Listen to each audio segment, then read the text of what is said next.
Hare Krishna, everyone. Welcome back to the daily readings of Srila Prabhupada's books. And Srila Prabhupada is gradually elevating all of us by hearing his transcendental translations and purports to the Srimad-Bhagavatam. Samam bonum, not different than Krishna. And here we are, another room full of saints have come together in Wisteria College, here in the middle of everywhere, between Folkestone and Canterbury, at Hode Farm, Wisteria College. You know, the atmosphere has changed in this place so much that even when the person who owns the place comes in, she goes, "Oh, this is very nice atmosphere." Because we're creating spiritual atmosphere by reading the Bhagavatam every night. And if you want to create a spiritual atmosphere in your heart, just read the Bhagavatam every day, like this. Okay, enough of that. Let's hear Sanatana Goswami's glorification of the Srimad-Bhagavatam. Transport us to the proper understanding of what we're doing. It's called the Srimad-Bhagavatam Mahima Stotra, and it goes like this. Sarva Shastrabdipi Yusha Sarva Vedaika Satpala Sarva Siddhanta Ratnadya Sarva Lokaika Drikprada. O nectar from the ocean of all scriptures, singular fruit of all the Vedas, rich mine of the precious gems of all conclusive truths, you are the only giver of sight to all the worlds. Sarva Bhagavata Prana Srimad Bhagavata Prabhu Kalidwanduditaditya Shri Krishna Parivartita. O life air of all the Supreme Lords of devotees, O Master Srimad Bhagavatam, you are the sun risen in the darkness of Kali. You are the exact image of Shri Krishna. Paramananda Pataya Prema Varshakshadayate Sarvada Sarvasevyaya Shri Krishnaya Namostume. I bow down to you, who are supremely blissful to read. Your every syllable pours down a flood of prema. You can always be served by everyone. You are Shri Krishna himself. Madeka Bando Matsangin Madguro Mad Mahadana Mannishtadaka Mad Bhagya Mad Ananda Namostute. My only friend, my constant companion, my spiritual master, my great wealth, my savior, my good fortune, my source of ecstasy, I bow down to you. Asadu Saduta Dayin Adini Chochata Kara Hanamun Chigadachin Mam Premna Rit Kantayospura. O bestower of saintliness to the unsaintly. Yeah? Even we can become. Okay? O bestower of the saintliness to the unsaintly. O exalter of the most fallen. No excuses. Oh, but I'm the most fallen. O exalter of the most fallen. Please never leave me. Always appear in my heart and my voice with pure love, which means you should read it out loud. It's right here. I'm not making it up. I didn't edit anything. I'm just reading it. Om Namo Bhagavate Vasudevaya. Om Namo Bhagavate Vasudevaya. Om Namo Bhagavate Vasudevaya. So here we are, third canto, chapter 29, explanation of the material, explanation of the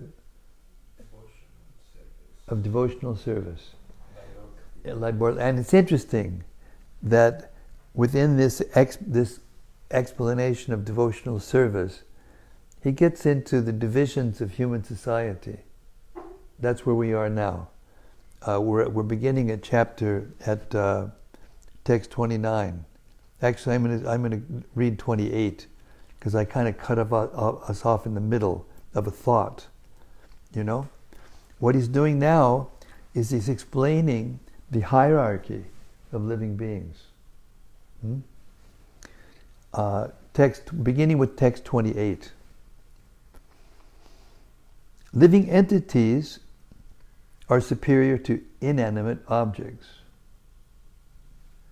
O Blessed Mother, and among them, living entities who display life symptoms are better. Animals with developed consciousness are better than them, and better still are those who have developed sense perception. Purport. In the previous verse, it was explained that living entities should be honored by charitable gifts and friendly behavior. And in this verse, and in the following verses, the description of different grades of living entities is given so that one can know when to behave friendly and when to give charity. For example, a tiger is a living entity, part and parcel of the Supreme Personality of Godhead, and the Supreme Lord is living in the heart of the tiger as Supersoul. But does this mean that we have to treat a tiger in a friendly manner? Certainly not. We have to treat him differently, giving him charity in the form of prasad. The many saintly persons in the jungles do not treat the tigers in a friendly way, but they supply prasad foodstuffs to them. The tigers come, take the food, and go away, just as a dog does. According to the Vedic system, a dog is not allowed to enter the house because of their uncleanliness. Cats and dogs are not allowed within the apartment of a gentleman, but they are so trained that they stand outside. The compassionate householder will supply prasad to the dogs and cats who eat outside and then go away. We must treat the lower living entities compassionately, but this does not mean that we have to treat them in the same way we treat other human beings. The feeling of equality must be there, but the treatment should be discriminating.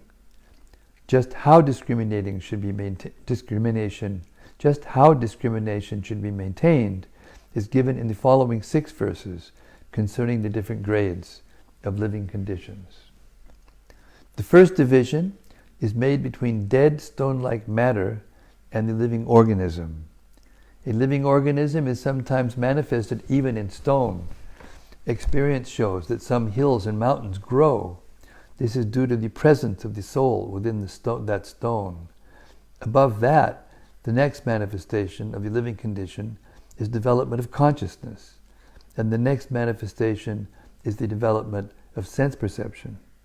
In the Moksha Dharma section of the Mahabharata, it is stated that trees have developed sense perception. They can see and smell.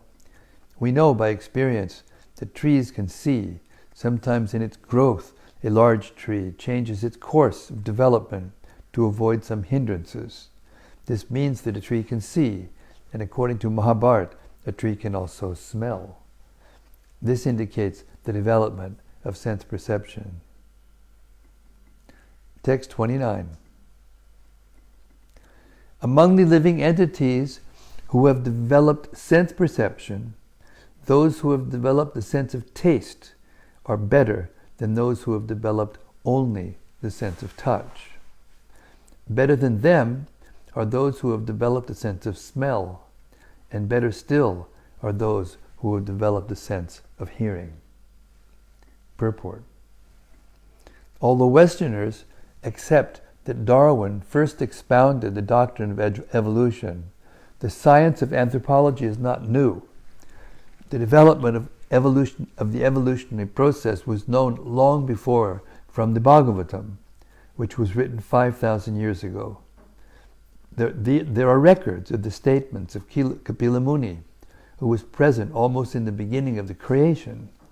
This knowledge has existed since the Vedic time, and all these sequences are disclosed in Vedic literature. The theory of gradual evolution or anthropology is not new to the Vedas. It is said here that amongst the trees there are also evolutionary processes. The different kinds of trees have sense perception. It is said that better than the trees are the fish, because the fish have developed a sense of taste. Better than the fish are the bees, who have developed a sense of smell. And better than them are the serpents, because serpents have developed a sense of hearing. In the darkness of night, a snake can find its eatables simply by hearing the frog's very pleasant cry. The snake can understand, there is the frog. And he captures the frog simply because of its sound vibration. This example is sometimes given for persons who vibrate sounds simply for death. One may have a very nice tongue that can vibrate sounds like the frogs, but that kind of vibration is simply calling death.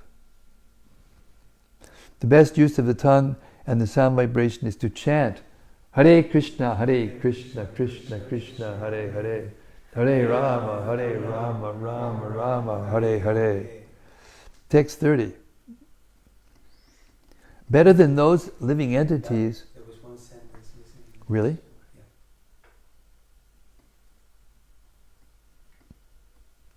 That will protect one from the cruel hands of death. Nice catch. Okay.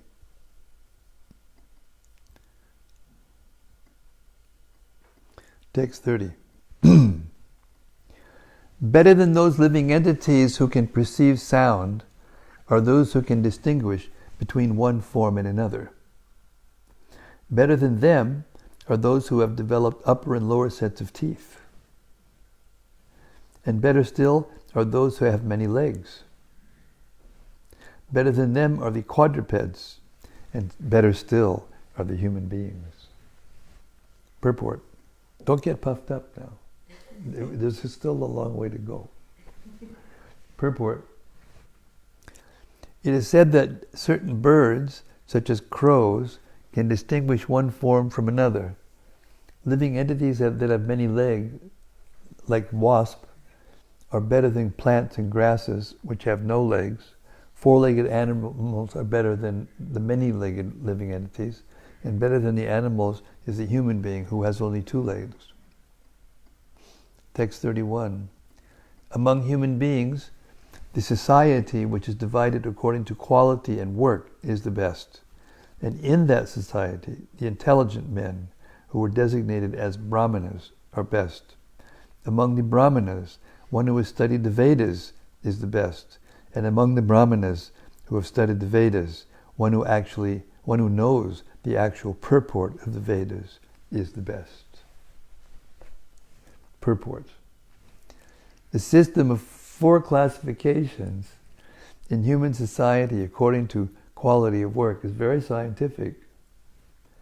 This system of Brahmanas, Kshatriyas, Vaishyas, and Shudras has now become vitiated as the present caste system in India. But it appears that this system has been current a very long time, since it is mentioned in Srimad-Bhagavatam and Bhagavad Gita. Unless there is such a division of the social orders in human society, including the intelligent class, the martial class, the mercantile class, and the laborer class, there is always confusion as to who is to work for what purpose. A person trained to the stage of understanding the absolute truth is a Brahmana, and when such a Brahmana is Vedagya, he understands the purports of the Vedas. The purport of the Vedas is to understand the absolute. One who understands the absolute truth in 3 phases, namely Brahman, Paramatma, and Bhagavan, and who understands the term Bhagavan to mean the Supreme Personality of Godhead, is considered to be the best of the Brahmanas, or a Vaishnava. 32. Better than the Brahmana, who knows the purport of the Vedas, is he who can dissipate all doubts. And better than him is one who strictly follows the Brahminical principles. Better than him is one who is liberated from all material contamination. And better than him is a pure devotee, who executes devotional service without expectation of reward. Where have I heard that before? Purport. Arthagya Brahmana refers to one who has made a thorough analytical study of the Absolute Truth, and who knows that the Absolute Truth is realized in three different phases, namely Brahman, Paramatma, and Bhagavan. If someone not only has this knowledge but is able to clear all doubts, if questioned about the Absolute Truth, he is considered better. Further, there may be a learned Brahmana Vaishnava who can explain clearly and eradicate all doubts. But if he does not follow the Vaishnava principles, then he is not situated on a higher level. One must be able to clear all doubts and simultaneously be situated in the Brahminical characteristics. Such a person who knows the purport of the Vedic injunctions, who can employ the principles laid down in the Vedic literatures, and who teaches his disciples in that way, is called an acharya.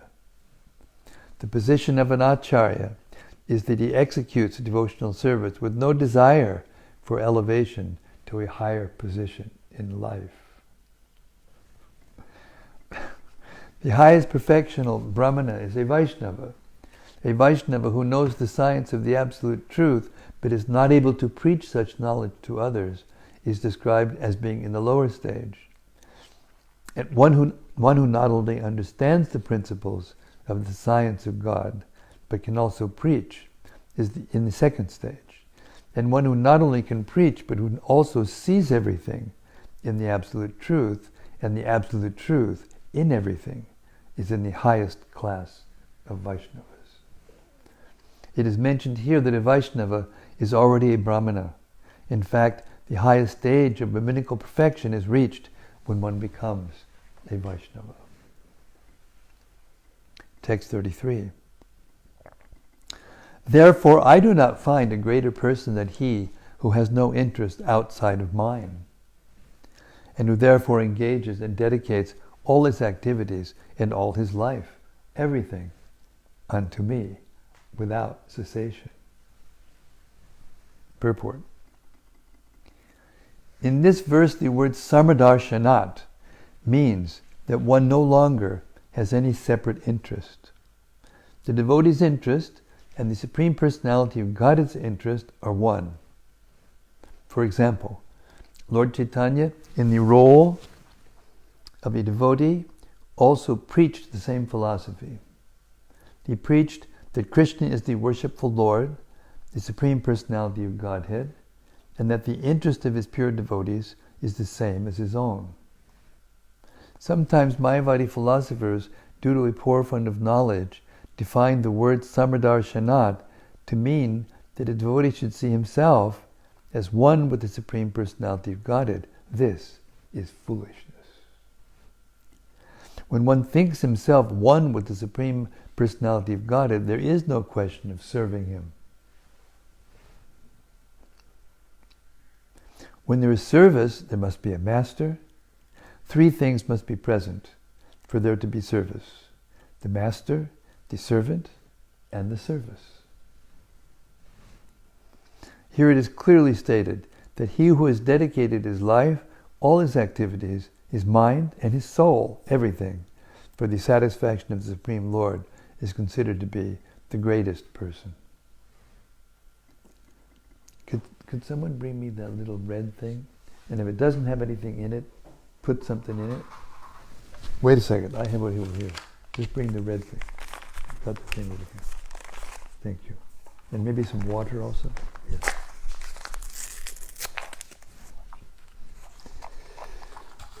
The word akartu means without any sense of proprietorship. Everyone wants to act as the proprietor of his actions so that he can enjoy the results. Cheers.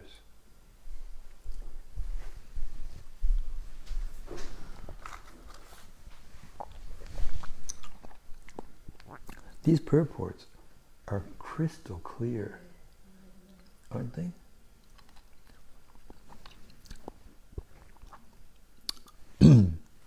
A devotee, however, has no such desires. He acts because the personality of Godhead wants him to act in a particular way. He has no personal motive. When Lord Chaitanya preached Krishna consciousness, it was not with the purpose that people would call him Krishna. Listen to that again. When Lord Chaitanya preached Krishna consciousness, it was not with the purpose that people would call him Krishna, the Supreme Personality of Godhead. Rather, he preached that Krishna is the Supreme Personality of Godhead and should be worshipped as such. A devotee who is a most confidential servant of the Lord never does anything for his personal account, but does everything for the satisfaction of the Supreme Lord. It is clearly stated, therefore, Mayi sanyasya karmana. The devotee works, but he works for the Supreme. It is also stated, Mai apitatmana. He gives his mind unto me. These are all the qualifications of a devotee who, according to this verse, is accepted as the highest of all human beings. Text 34. Such a perfect devotee offers respect to every living entity because he is under the firm conviction that the Supreme Personality of Godhead has entered the body of every living entity as the Supersoul or controller. Purport.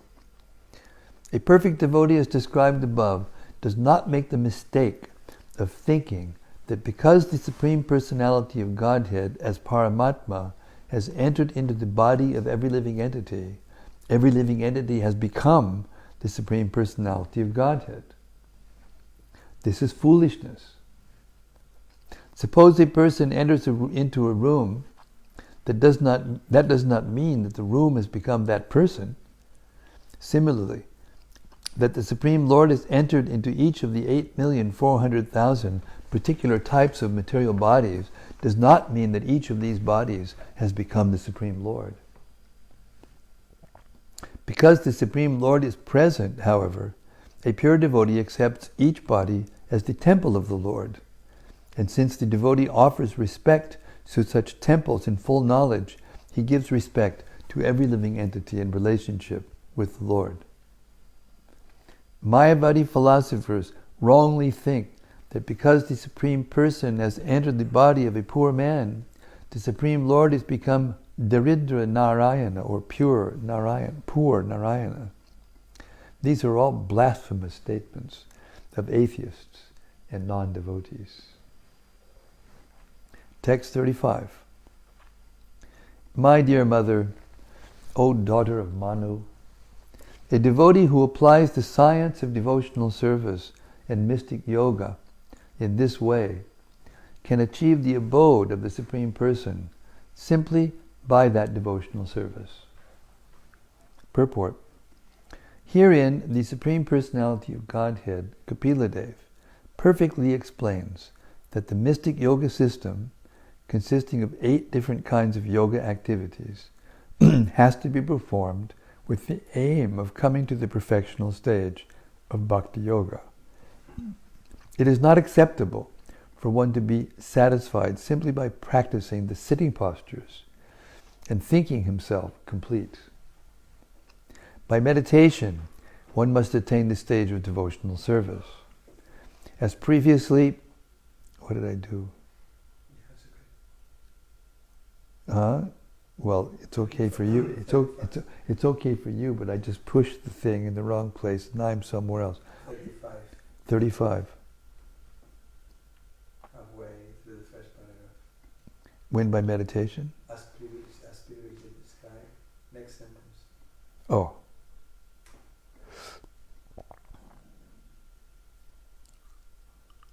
You know.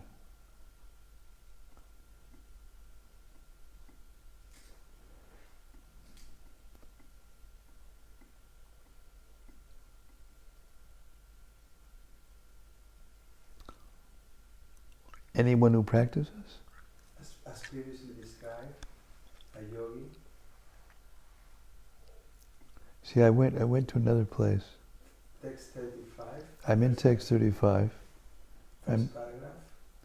Oh, first paragraph. 2/3 down.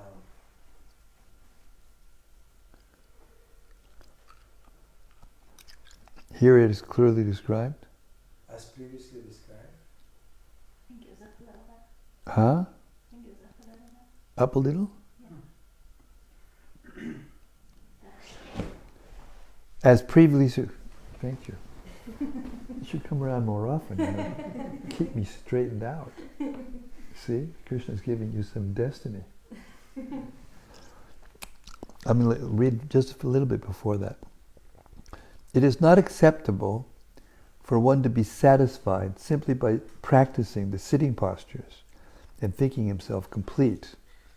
By meditation, one must attain the stage of devotional service. As previously described, a yogi is advised to meditate on the form of Lord Vishnu from point to point, from the ankles to the legs, to the knees, to the thighs, to the chest, to the neck, and in this way gradually up to the face and then to the ornaments. There is no question of impersonal meditation. When, by meditation on the Supreme Personality of Godhead in all detail, one comes to the point of love of God, that is the point of Bhakti Yoga. And at that point, he must actually render service to the Lord out of transcendental love. Anyone who practices yoga and comes to the point of devotional service can attain the Supreme Personality of Godhead in his transcendental abode. Here it is clearly stated, Purushak Purusham Vrajet. The Purusha, the living entity, goes to the Supreme Person. The Supreme Personality of Godhead and the living entity are qualitatively one. Both are defined as Purusha. The quality of Purusha exists both in the Supreme Godhead and in the living entity. Purusha means enjoyer, and the spirit of enjoyment is present both in the living entity and in the Supreme Lord. The difference is that the quantity of enjoyment is not equal. The living entity cannot experience the same quantity of enjoyment as the Supreme Personality of Godhead. An analogy may be made with a rich man and a poor man. The propensity for enjoyment is present in both, but the poor man cannot enjoy in the same quantity as the rich man. When the poor man dovetails his desires with those of the rich man, however, then there is cooperation, and when there is cooperation between the poor man and the rich man, or between the big and the small man, then the enjoyment is shared equally. That is like Bhakti Yoga. Purushak Purusham Brajet. When the living entity enters into the kingdom of God and cooperates with the Supreme Lord by giving him enjoyment, he enjoys the same facility or the same amount of pleasure as the Supreme Personality of Godhead. On the other hand, when the living entity wants to enjoy by imitating the Supreme Personality of Godhead, his desire is called Maya, and it puts him in the material atmosphere. A living entity who wants to enjoy on his personal account and not cooperate with the Supreme Lord is engaged in materialistic life. As soon as he dovetails his enjoyment with the Supreme Personality of Godhead, he is engaged in spiritual life. An example may be cited here. The different limbs of the body cannot enjoy life independently. They must cooperate with the whole body and supply food to the stomach. In so doing, all the different parts of the body enjoy equally in cooperation with the whole body. That is the philosophy of Achintya Bheda Bheda, simultaneous oneness and difference. The living entity cannot enjoy life in opposition to the Supreme Lord. He has to dovetail his activities with the Lord by practicing Bhakti Yoga. It is said herein that one can approach the Supreme Personality of Godhead by either the yoga process or the Bhakti Yoga process. This indicates that factually there is no difference between yoga and bhakti yoga, because the target of both is Vishnu. In the modern age, however, a yoga process has been manufactured which aims at something void and impersonal. Actually, yoga means meditation on the form of Lord Vishnu. If the yoga practice is actually performed according to the standard direction, there is no difference between yoga and bhakti yoga. Text 36. This Purusha, whom the individual soul must approach, is the eternal form of the Supreme Personality of Godhead, who is known as Brahman and Paramatma. He is the transcendental chief personality, and his activities are all spiritual. Purport.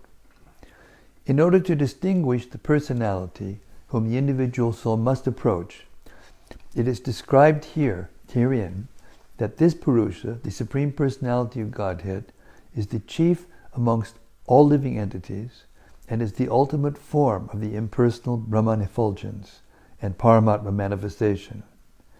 Since he is the origin of the Brahman effulgence and Paramatma manifestation, he is described herewith as the chief personality. It is confirmed in the Katha Upanishad, Nityo Nityanam. There are many eternal living entities, but he is the chief maintainer. This is confirmed in Bhagavad Gita also, where Lord Krishna says, Ahang sarvasya prabhabhak. I am the origin of everything, including the Brahman effulgence and Paramatma manifestation. His activities are transcendental, as confirmed in Bhagavad Gita. Janma karma chame divyam. The activities and the appearance and disappearance of the Supreme Personality of Godhead are transcendental.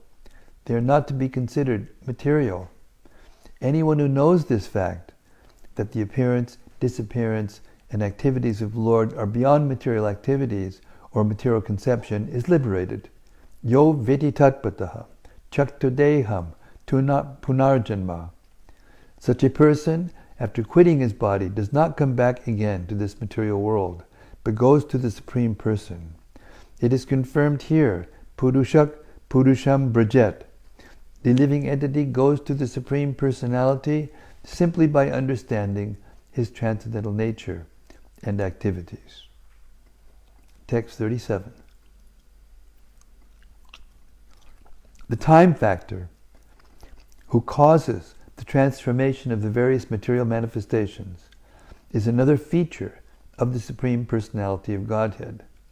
Anyone who does not know that time is the Supreme Personality of Godhead is afraid of the time factor. I'll read that again. This is very important. Anyone who does not know that time is the same Supreme Personality is afraid of the time factor. Purport. Everyone is afraid of the activities of time, but a devotee who knows that the time factor is another representation or manifestation of the Supreme Personality of Godhead has nothing to fear from the influence of time. The phrase rupa bedaspadam is very significant. By the influence of time, so many forms are changing. For example, when a child is born, his form is small, but in the course of time, that form changes into a larger form, the body of a boy, and then the body of a young man. Similarly, everything is changed and transformed by the time factor, or by the indirect control of the Supreme Personality of Godhead. Usually, we do not see any difference between the body of a child and the body of a boy or a young man, because we know that these changes are due to the action of the time factor. There is cause for fear for a person who does not know how time acts.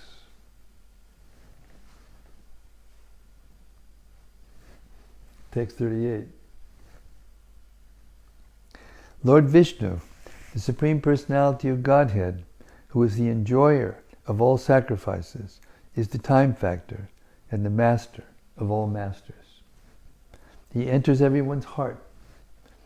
He is the support of everyone, and he causes every being to be annihilated by another. Purport.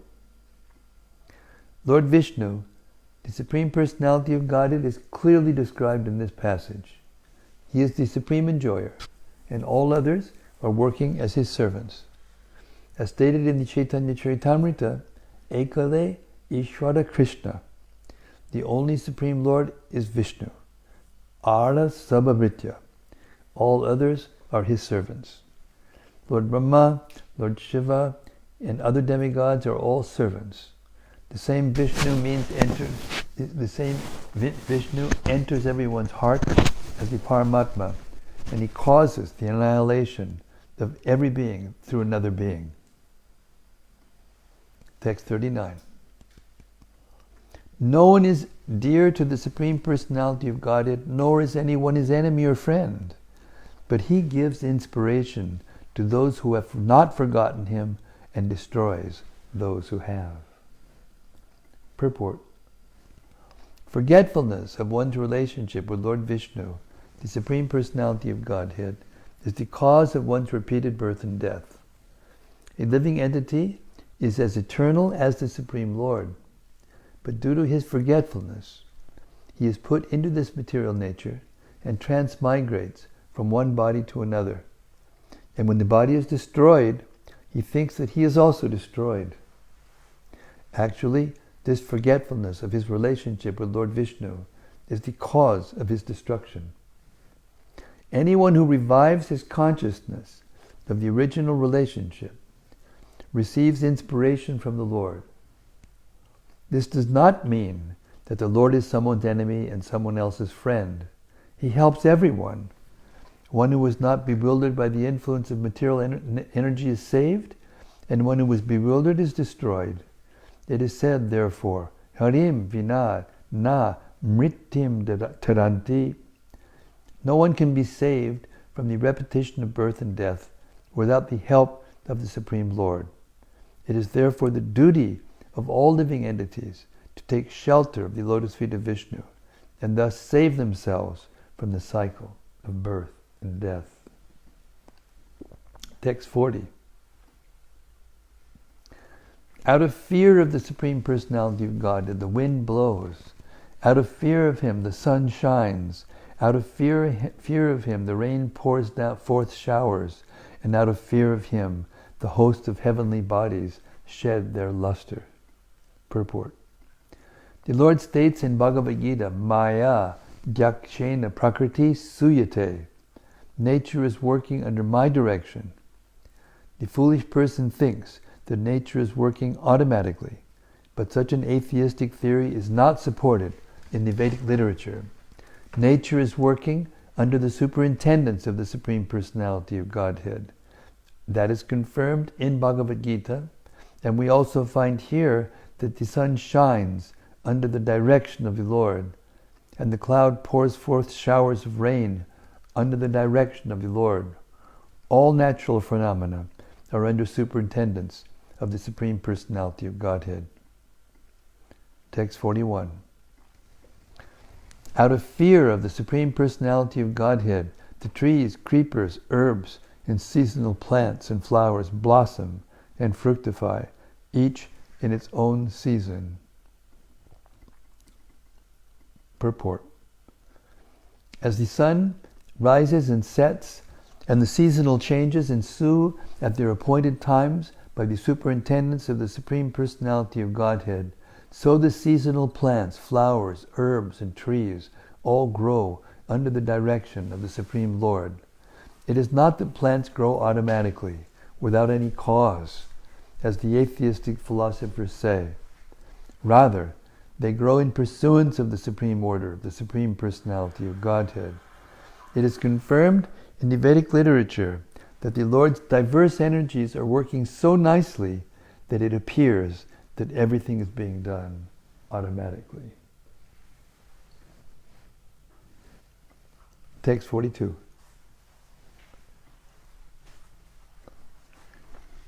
Out of fear of the Supreme Personality of Godhead, the rivers flow, and the ocean never overflows. Out of fear of him only does fire burn, and does the earth with its mountains not sink in the water of the universe. Purport. We can understand from the Vedic literature that this universe is half filled with water, on which Garbhodakashayi Vishnu is lying. From his abdomen, a lotus flower has grown, and within the stem of that lotus flower, all the different planets exist. The material scientist explains that all these different planets are floating because of the law of gravity or some other law, but the actual lawmaker is the Supreme Personality of Godhead. When we speak of law, we must understand that there must be a lawgiver, lawmaker. The material scientists can discover laws of nature, but they are unable to recognize the lawmaker.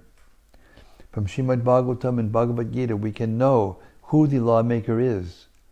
The lawmaker is the Supreme Personality of Godhead.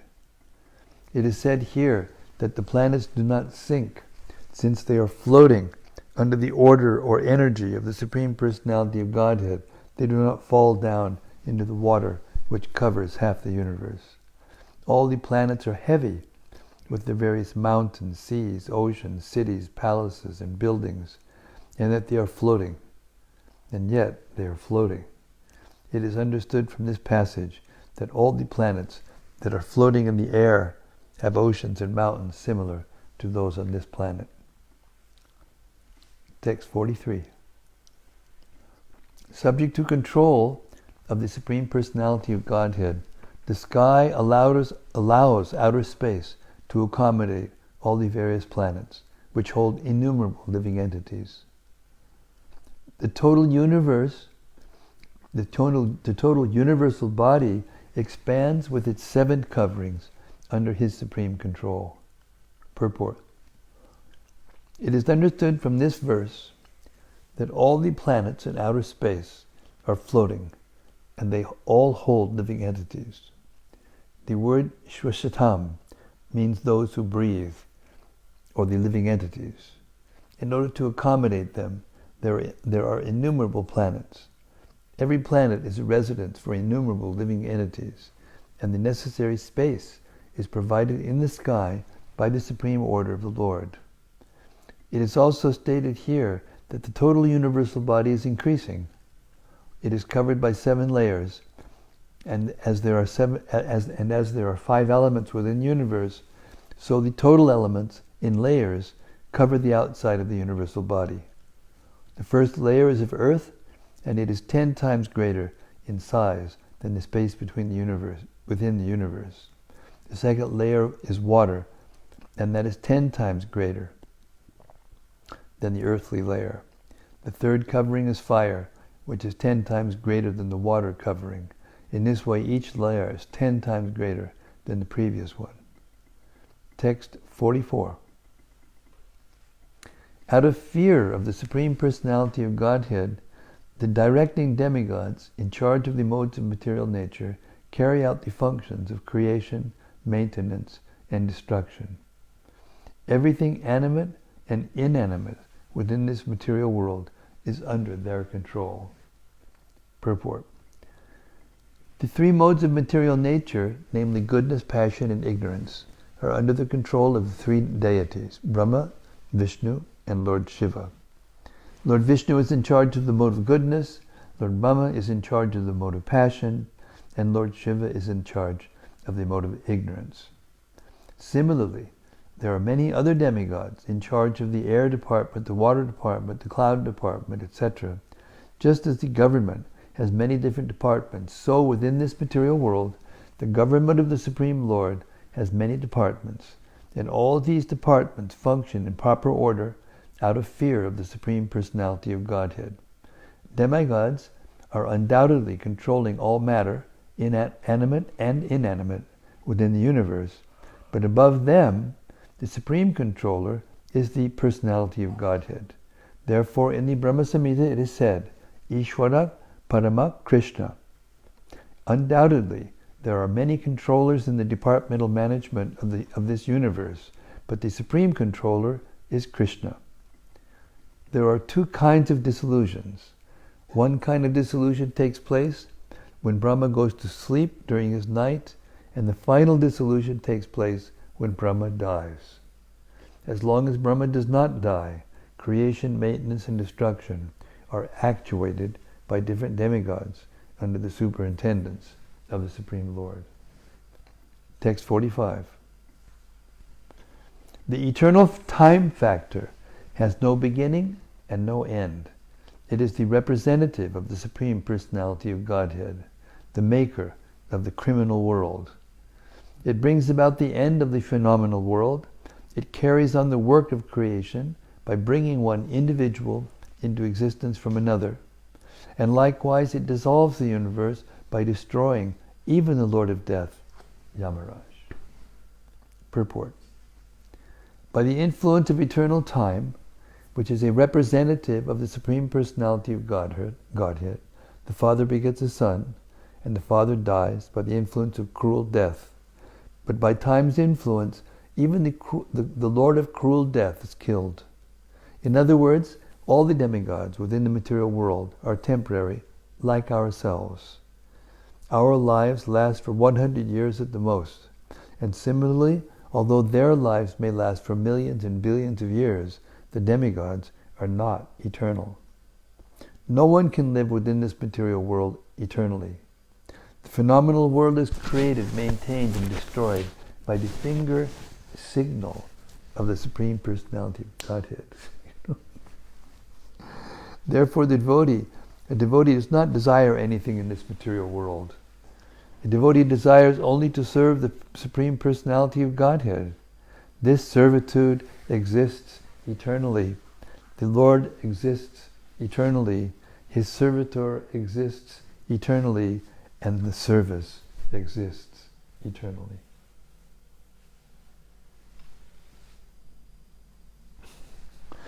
Thus end the Bhaktivedanta purports of the 3rd canto, 29th chapter of Srimad-Bhagavatam, entitled Explanation of Devotional Service. Jai. Kapila Dev ki Jai. Devahuti ki Jai. The process of devotional service ki Jai. Okay. Chapter 30. Description by Kapila of adverse fruitive activity. Now, fasten your seatbelts. This is going to be a heavy chapter to hear. You ready? As if the last one wasn't. This is going to be an adventure. Text 1. The Personality of Godhead said, as a mass of clouds does not know the powerful influence of the wind, a person engaged in material consciousness does not know the powerful strength of the time factor by which he is being carried. Purport. The great politician Pandit named Chanakya has said that even one moment of time cannot be returned, even if one is prepared to pay millions of dollars. Of course, he didn't mention dollars because they didn't have dollars in those days. It's figurative speech. One cannot calculate the amount of loss there is in wasting valuable time. Either materially or spiritually, one should be very alert in utilizing the time which he has at his disposal. A conditioned soul lives in a particular body for a fixed measurement of time, and it is recommended in the scriptures that within that small measurement of time, one has to finish Krishna consciousness and thus gain release from the influence of the time factor. But unfortunately, those who are not in Krishna consciousness are carried away by the strong power of time without their knowledge, as clouds are carried by the wind. Text 2. Whatever is produced by the materialist with great pain and labor for so-called happiness, the Supreme Personality as the time factor destroys, and for this reason the conditioned soul laments. Purport. The main function of the time factor which is the representative of the Supreme Personality or Godhead, is to destroy everything. The materialists in material consciousness are engaged in producing so many things in the name of economic development. They think that by advancing and satisfying the material needs of man, they will be happy. But they forget that everything they have produced will be destroyed in the course of time. From history, we can see that there were many powerful empires on the surface of the globe that were constructed with great pain and great perseverance. But in due course of time, they have all been destroyed. Still, the foolish materialists cannot understand that they are simply wasting time in producing material necessities, which are destined to be vanquished in due course of time. This waste of energy is due to the ignorance of the mass of people who do not know that they are eternal and that they have an eternal engagement also. They do not know that this span of life in a particular type of body is but a flash in the eternal journey. Not knowing this fact, they take this small flash of life to be everything, and they waste time in improving economic conditions.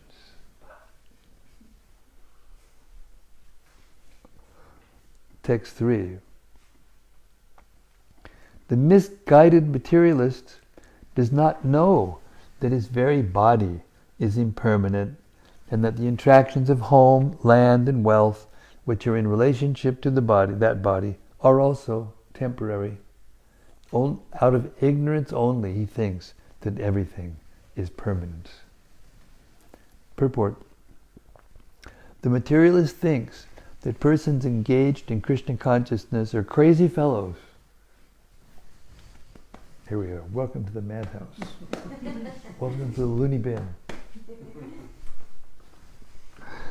The materialist thinks that persons engaged in Krishna consciousness are crazy fellows, wasting time by chanting Hare Krishna. But actually, he does not know that he himself is in the darkest region of craziness because of accepting his body as permanent. Today we went to the Apple store and we got the boss to chant Hare Krishna. She was a lady and she was really smart. But I asked her to chant Hare Krishna and she went, Hare Krishna, just like that, like she had been saying it for like lifetimes. And I looked at her and smiled and she looked at me. But she couldn't take the book because she couldn't, she just couldn't take the book. She said, well, we're not actually, by the rules, we're not allowed to accept anything in charity. I said, you can give a donation. And she said, no. And I went like this to put it in her back pocket. She said, no. And she was touched. You could tell when she went away, she was touched. She said, I won't forget you, like that. Hare Krishna, like that. Right? The materialist thinks that persons engaged in Krishna consciousness are crazy fellows, wasting time by chanting Hare Krishna. But actually, he does not know that he himself is in the darkest region of craziness because of accepting his body as permanent. And in relation to his body, he accepts his home, his country, his society, and all other paraphernalia as permanent. This materialistic acceptance of the permanency of home, land, etc. is called the illusion of Maya. This is clearly mentioned here. Mohad, Griya Chetra Vasuni.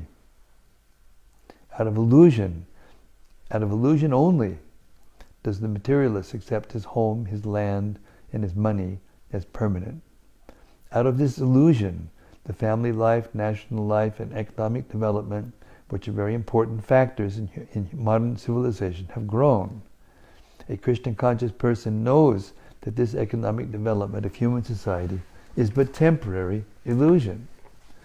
In another part of Srimad-Bhagavatam, the acceptance of the body as oneself, the acceptance of others as kinsmen in relationship to this body, and the acceptance of the land of one's birth as worshipable are declared to be the products of an animal civilization. When, however, one is enlightened in Krishna consciousness, he can use these for the service of the Lord. That is a very suitable proposition. Everything has a relationship with Krishna.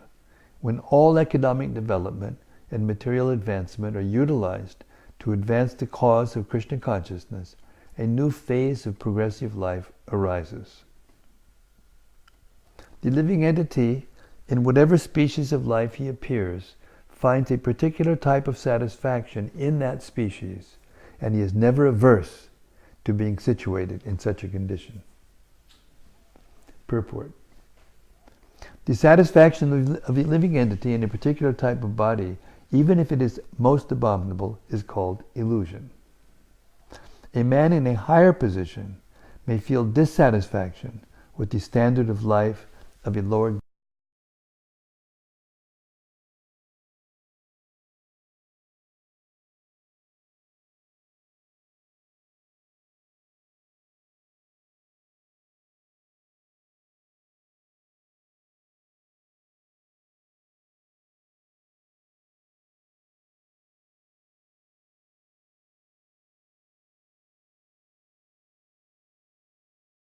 ground.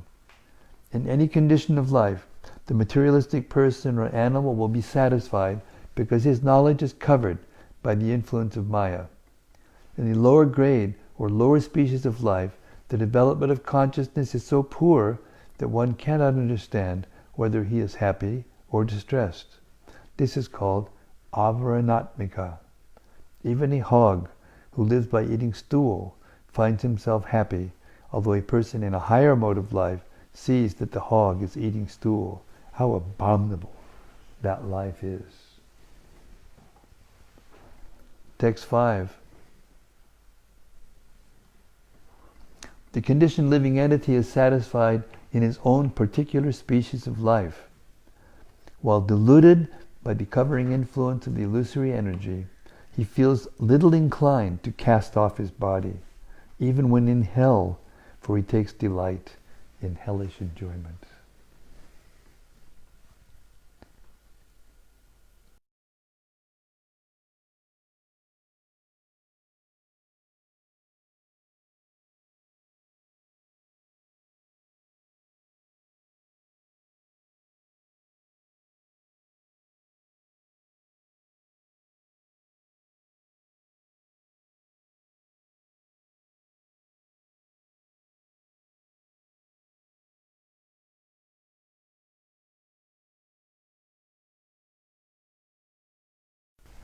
This is the spell of Maya. Even Indra forgets his heavenly standard of life and is satisfied with the standard of a hog's life. By the influence of Maya, the conditioned soul becomes so affectionate towards his particular type of body that if he is offered, give up this body and immediately you'll have a king's body, he will not agree. This attachment strongly affects all conditioned living entities. Lord Krishna is personally canvassing. Give up everything in this material world.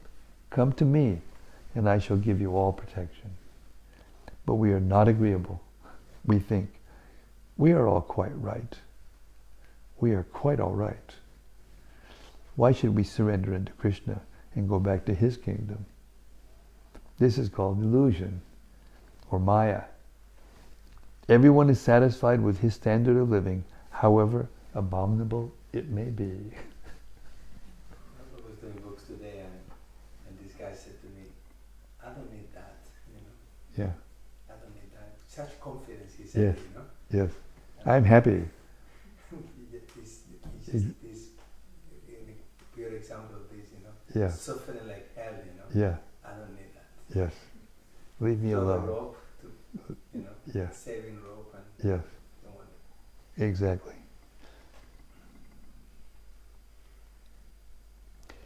Okay. We're going to stop there. Nightly reading.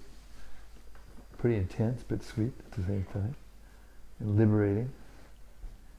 So now, if there's any points that were spoken, read out that stuck in the mind, or anything you'd like to reflect on, or questions, or whatever, this is the time. Please. I thought you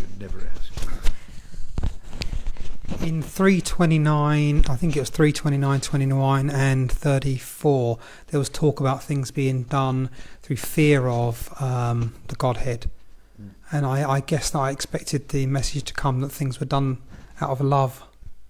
Could you... In this wonderful question and wonderful memory. Well done, sir. Here, time is a reflection of love, a perverted reflection of love.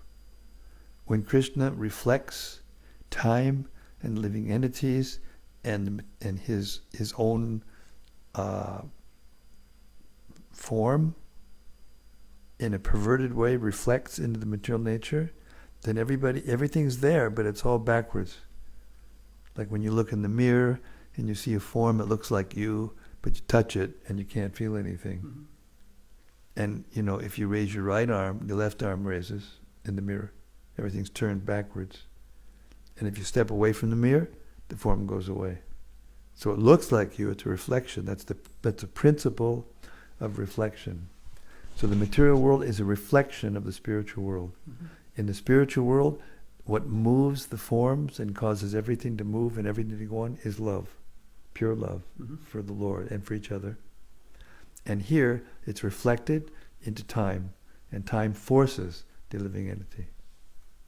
So it gives us a sensation that we're doing something out of our own volition, out of free will, but we're actually being forced. That's why we say, nature is calling. There's nothing else you can do except for answer it. And they're thinking they're free. Oh, you're free? Really? Okay, stop going to call it nature. No, not possible. Therefore, the thought that they're free is illusion. It's time and the material nature convincing us of the opposite of what's actually true. So that knowledge is the beginning of the freedom of the soul. Without that knowledge, you can't begin to feel free, or to speak of be free, actually be free from the influence of the material nature.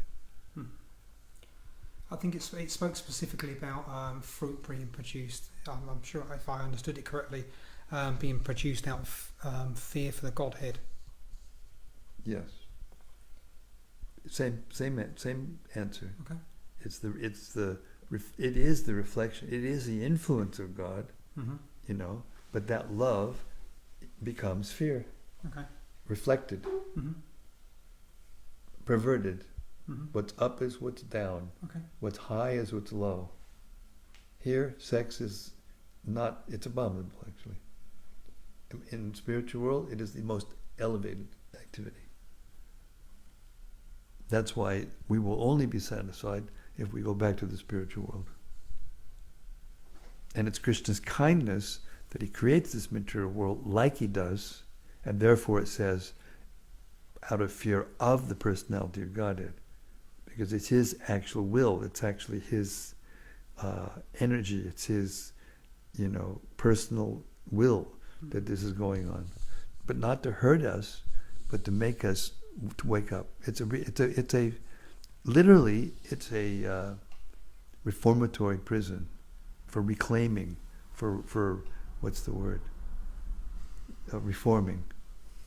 The persons who put into prison, it's supposed to be that they're treated in such a way so they'll learn the lesson and come back and be a good citizen again. Now it's become, a torture chamber. Okay. Yes, Vicky. So just to reflect on those points that you were making. So in terms of actually, when you say the realization helps you become free, is that because it's like that, the realization that you aren't in control, and that actually once you kind of give up your will and realize that there's a greater will, well, you're thinking it's your will. When you make your will the same as Krishna's will, yeah, then you become free. Yes. And it's in the Bible. It's in the Bible. Not my, but thy will, O Lord. It's the same idea. Yeah, yeah. Same exact idea. But the when you're fighting it all the time with what you think should happen. Resistance. Yes. It's called resistance. They have a saying in politics, it's the resistance. Now they have in America, there's a whole group of people, they're in the resistance of this madman that somehow or other he got in control. And even the big politicians are all thinking, in the pack, they're all thinking he's mad. But there's a system, and it has to play out. It's the way it is. Brexit has come up, and now it just has to play out. Nobody knows yet what's going to happen. And in that way, the conditioned soul does things, even collectively, that seem to be madness. Everybody, all the experts are predicting chaos, but the politicians they've got this, it's called idealism, ideologues. They just make their decisions based on ideally what they think is the best thing, based on some illusion that, we are this, or it's set in what we just heard, the person who worships the land of his birth is still an animal. Yeah.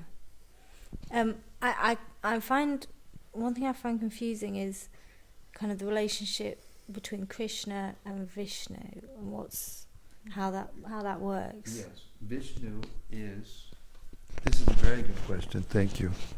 Vishnu is an expansion of Krishna. The original spiritual world, in the original spiritual world, the original form of Krishna is there. And his first expansion, and when we say expansion, we don't mean that there was a time when there was only Krishna and not Balaram. They're eternally present. And Balaram is the expansion, the first expansion of Krishna. He's exactly the same as Krishna, except he has a different color. Little different form, different color, but everything else is exactly the same. Same potency, same everything. And then in that realm, which is Goloka Vrindavan, called Goloka Vrindavan, has three divisions. Vrindavan, Mathura, and Dwarka. And in Vrindavan, Krishna, in his original form, Swayam Bhagavan Sri Krishna, lives there eternally. He never leaves there. But there's an expansion of his that lives eternally in Mathura. And that's called Vasudeva Krishna. And there's an eternal form of Balaram that lives there, an expansion, and he's called Sankarshan, or Baladev. And then there's two other expansions that come from them, from Balaram and Krishna, are called Aniruddha and Pradyumna. Pradyumna and Aniruddha. Pradyumna acts as the son of Krishna, and Aniruddha acts as the son of Pradyumna in their social relationship. But they're all eternal forms, full persons, the full supreme person. But they look and act a little differently, and they present the full potency partially. And then from there, the Lord Balaram or Sankarshan expands himself again, and from there, there's another expansion of forms that predominate over the four directions in the spiritual world and each planet in the spiritual world. And then that Narayana expands himself into Mahavishnu. And that's the first form of Vishnu. So all those forms are actually expansions of Krishna. But none of those forms, except for Vishnu, has something to do with the creation of the material world, or the maintenance of the material world. So Vishnu is Krishna. And when Krishna comes into this material world, all those forms are contained within the form of Krishna. Therefore, when Krishna comes to the material world, and his Leela or his pastimes are called prakat or manifested to us in the material world, then it looks like he comes to Vrindavan, then he moves to Dwarka, then he moves to Mathura, and then moves to Dwarka, and he no longer is in that other place. Because he agrees, when he comes to the material world, he agrees to act as if he is under the modes of nature in time, past, present, and future. But underneath it all, he's there in all those places simultaneously. It's a little difficult to understand because it's a different laws of material nature. Yeah. The laws of the spiritual world aren't the same as the laws in the material world. Yes, and when we try to understand the spiritual world by the laws of the material world, we become confused. Yeah. Therefore, the only way you can actually understand it is to hear from a person who has actually been there, and ultimately to hear from Krishna. Yeah. The only way you can understand Krishna is to understand and to hear from Krishna submissively.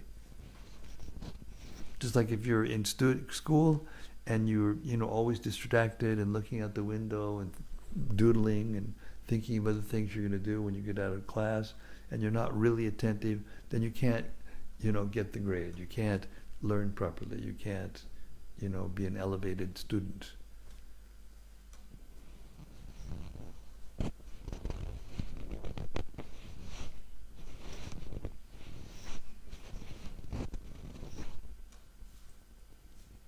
Pretty nice, by the way. I like them too much.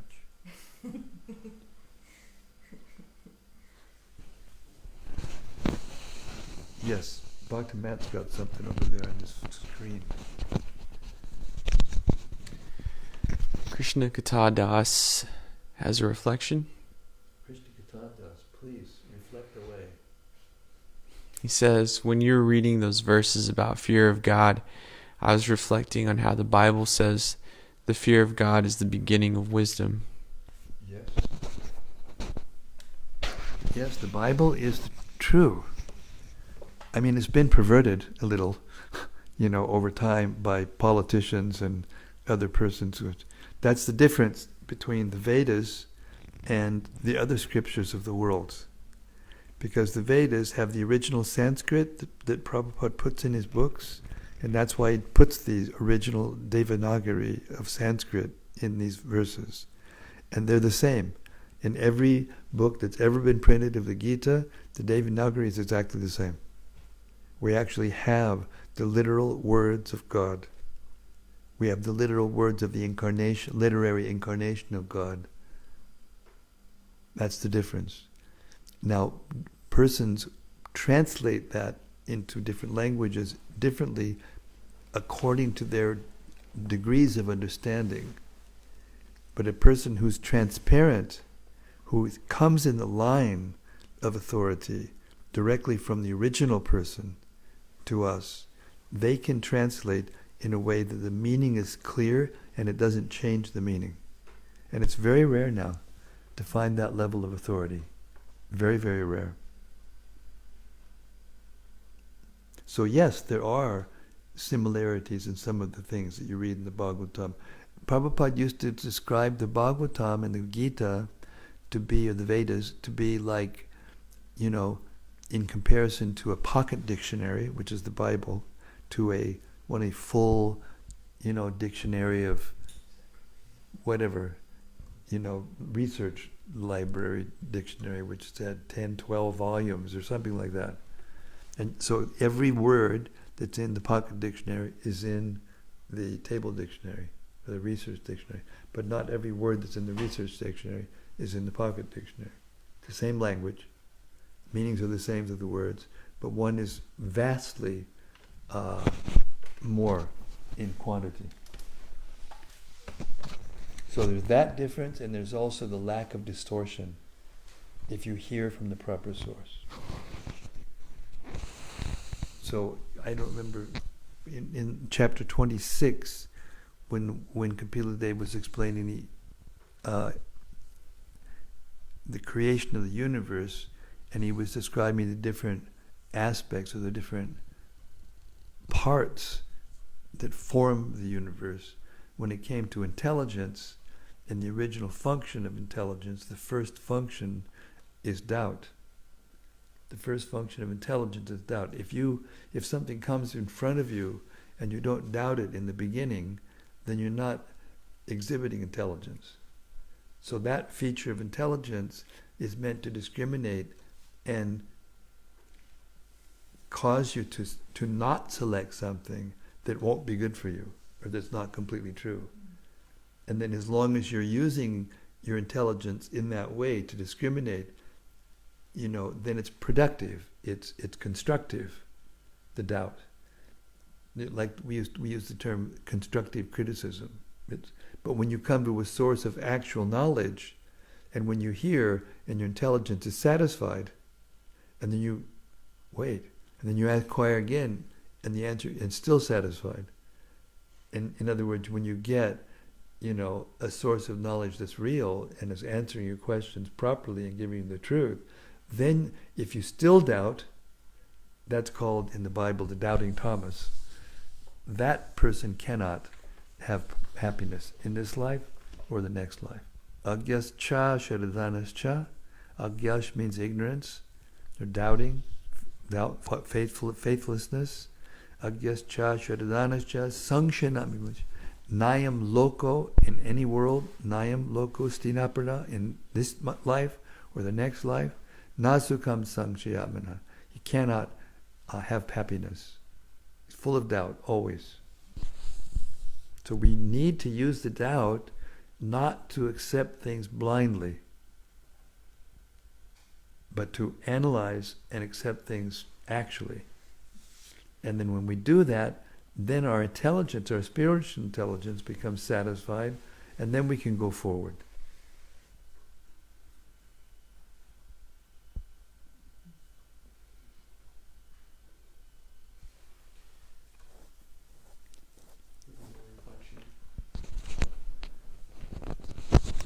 This one's from Rati Manjari. Yes, Rati. She says, "Dear Guru." By the way, Rati, I've really been enjoying these videos. She's been sending me these videos of herself going out into the parks and squares of Amsterdam, with her little portable keyboard, and I don't know, maybe she has a drum set. I don't know. Anyway, she's and singing and preaching and giving out books. It's like so exemplary. Powerful. She says, "Dear Guru Maharaj, please accept my respectful obeisances. Great questions tonight. I like the analogy with the rich man and the poor man. When the poor man dovetails his desires with those of the rich man and cooperates with him, then the enjoyment is shared equally. Similarly, when the living entity enters in the kingdom of God and cooperates with the Supreme Lord by giving him enjoyment, he enjoys in the same facility or the same amount of pleasure as the Supreme Personality of Godhead." Very nice, Swati. Thanks for reminding us of that. Very nice. Prabhupada used to say the servant of a big guy, a king or a big magnate, he sits in the same car when they drive and go to places. He gets the remnants of, and the man can only just eat a little bit, and the servant can eat as much as he likes afterwards. And so he's living practically in the same. And even better, because he doesn't have the headaches that the big man has to maintain it all and protect it from being taken from others. So actually the servant's, in a better position, actually.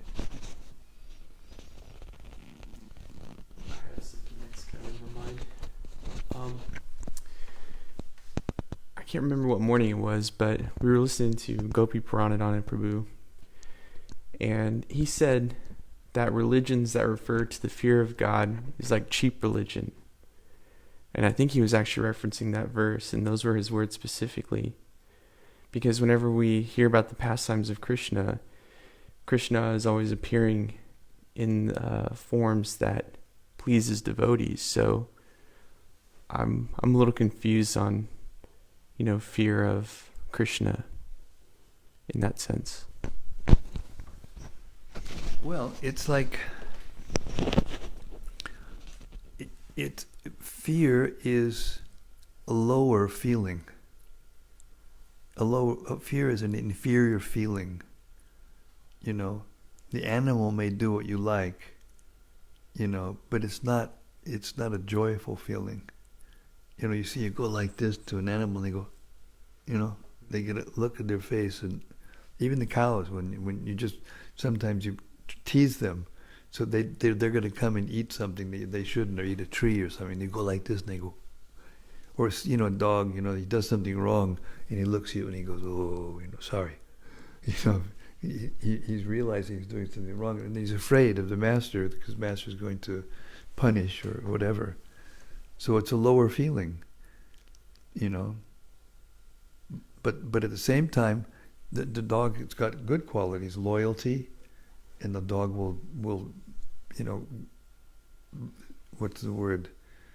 Endanger its own life to protect the master. So it's the same person, same animal, same living being interacting with the same person, but one of the feelings is better or higher than the other feeling. And it's more satisfying to everyone also. So like that, love is a higher feeling than fear. But the obedience is foundational.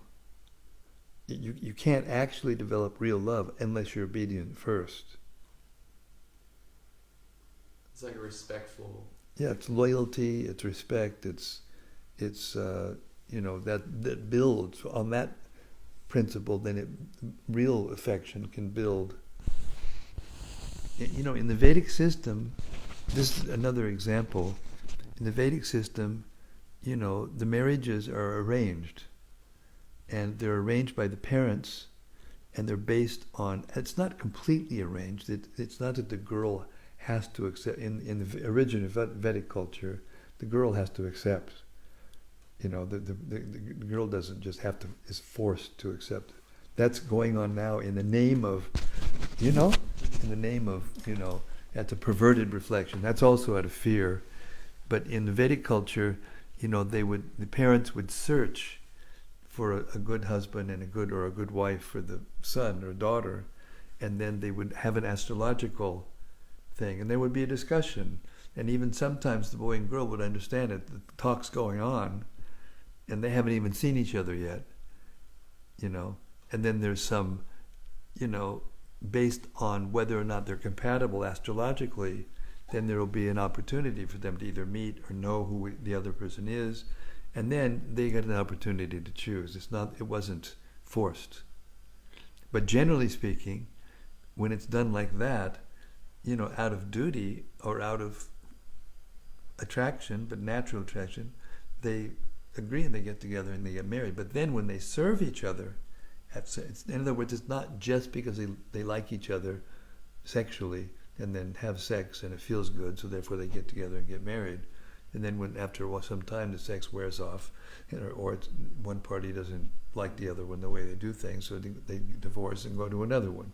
Like bunny rabbits, they go from one to another like bunnies, or cockroaches, or flies, or whatever.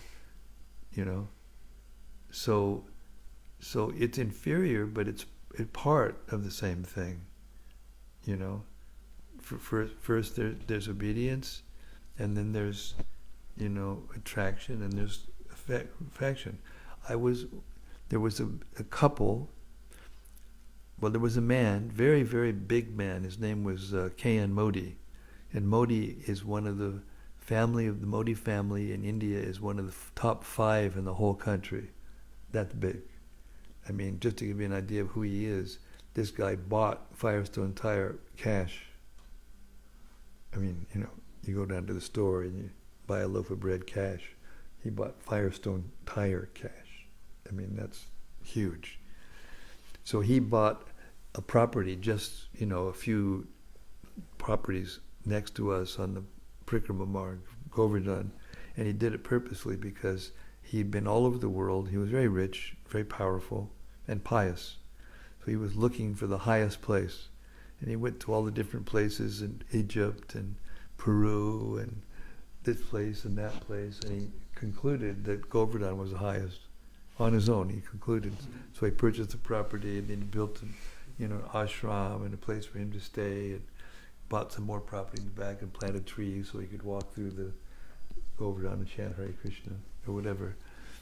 And he was thinking about getting the property that we have now, and that I was responsible for refurbishing and designing. And he wanted to see how we used it. So he came over and he really liked it. So then we became friends. And whenever he would come out, he would ask me over for breakfast, and we got to know each other. He was finding out I was editing this book and he liked it, and I gave him a book as a present. So we got to be friends. And then one time, when he came out, he was with his wife. Now this guy was by this time he was over 80. And his wife was also 70s, at least. And they had been married for 60 years. Got married real young. Mm-hmm. So I was sitting there, we were both sitting there, and I looked at him, I said, you're setting such a good example, staying loyal to each other for such a long time, and, and they both looked at me and they went, it is our duty. It's like, it is our duty. You know how Indian people do, move their heads like that.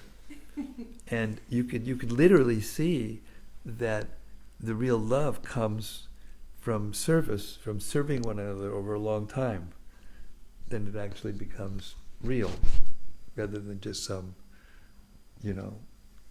lust, lusty affair. So that's like the same thing, fear or obedience to the laws of God, and you do it properly, whatever it is, and then gradually it comes to liking it, and then finding out that it's God who's arranging it, and then eventually it turns into love.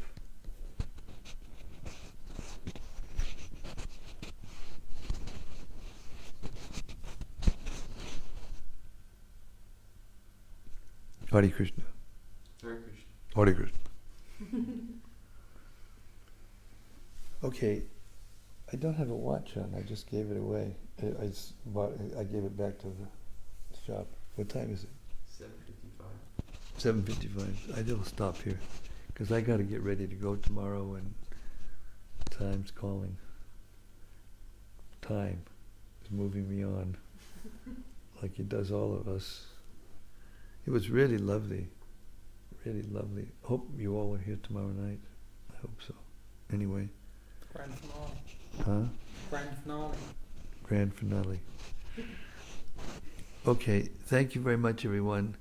Thanks everyone out there for your reflections and your questions. And Srimad-Bhagavatam, it's magic. Just to sit down like this and hear the Bhagavatam, it's so satisfying. Nothing satisfies like this. And when you do it every day, after some time, everything else just becomes, dry compared to this. But we still do our duties. We still do all the things we have to do to keep everything together, and your body together, and this house together, and all that. But it's different. Everything changes. Okay? Srimad-Bhagavatam ki jai. Devahuti ki jai. Shri Kapila Dev ki jai. Gaur Premanandi Hari Hari Bol. Thank you very much. We'll see you tomorrow night.